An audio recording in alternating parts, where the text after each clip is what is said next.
Can we say here that, as you rightly pointed out, right from the history of chanting Vedas, coming down to Ragdari Sangeet, in Drupad we have four banis, Yes. and Gharana concept or the name started from when Khayal came into existence. Yes. Yes. Yes.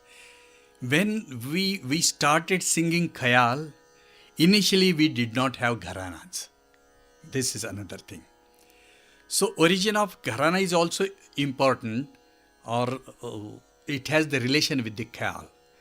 As we rightly know, initially Drupad was sung in a slightly different way.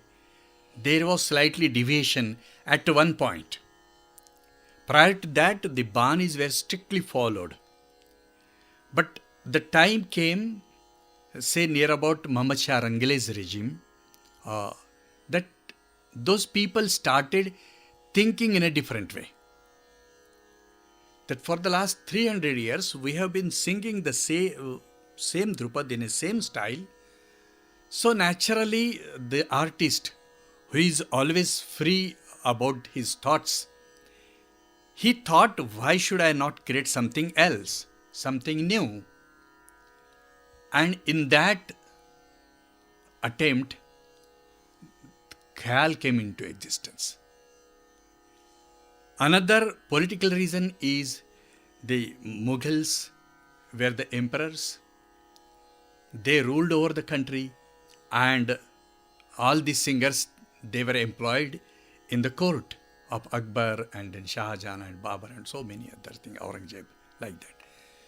So while serving in the court, they ought to do some changes in their singing pattern. So Persian music had the influence on Indian original music or Indian music. So Persian music was mixed up, their style was mixed up, and something new started coming slowly, slowly. So fusion is not a new concept. We say that Khayal is slightly a fusion. So first intermixing or mingling of these things created one different form of Drupad, and that was called as Mundi Drupad. As we believe that Drupad did not have any mukhra. Mundi means mukhra. Initially it had no mukhra. But somebody started putting that mukhra to Drupad, and those Drupad were called as Mundi Drupad. And that was a new form. And this new form became popular. And where from this Mundi came, it is actually from Qawwali. Qawwali was a form which was very popular at that time. All these Qawwals used to sing in the mosque. There they used to sing. That was called as Khankaha. In Khankaha they used to sing the prayer to Allah, and that was called as Qawwali.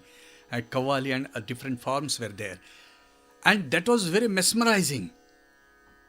The thing is very attractive, very mesmerizing. You get involved, entangled in all this process. And then people started liking that. Naturally, artists had to change their own system of singing Drupad. Because Drupad performance is there, nobody will be there. But Qawwali is there, so many people are going there. So artists thought, this is a good thing, why should I not adopt that thing in my singing? And those singers, that happened in 1700, means beginning of the 18th century.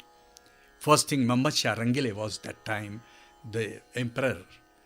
And he was an open-minded person. He was fond of music. He was called as Rangila. And then Rangila, Muhammad Shah said, why don't you do something new? This folk music is very good. This is Qawwali is very good. This is another form, that is also good. Why should we not mix these? And from there, this mingling of this system started. And that is done by, for the first time, by Sadaranga. Sadaranga went to Lucknow, and in Lucknow he heard Thumri, and Thumri was so attractive, and uh, and the Shringar was the mainstay of that particular form, and people in hundreds they used to go and attend the Thumri. They used to go on Koti and then listen, and so beautiful tunes and with the dance and all these things, so attractive. He started first attempt, and he composed uh, one composition which was either not Thumri and nor Drupad. It was in between. So that was the beginning of this thing. And then afterwards, when it became popular, he composed Khayal. And for that, he employed the singers, those were qawwals. That's why this particular system started from Qawwal Bacche Gharana.